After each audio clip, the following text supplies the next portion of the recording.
O deyirlər ki, ya Allah saxlayanda saxlayır. Bu günə qədər eşitdiyiniz möcüzəvi şəkildə sağ qalma hekayələrini unudun.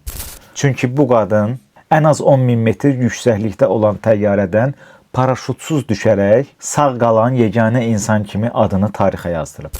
1972-ci ildə Vesna Vuloviçin stüardessa kimi çalışdığı təyyarədə partlayış baş verir.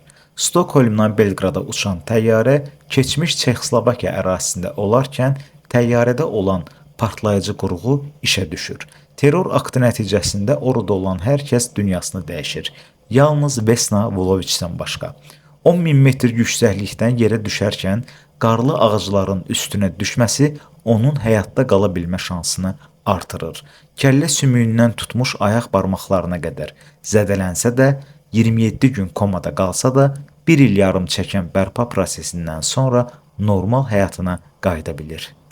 Bu möcüzəvi sağ qalma hadisəsinə görə Ginnesin rekordlar kitabına da düşən xanım 2016-cı ildə təbii səbəblərdən dolayı dünyasını dəyişmişdi.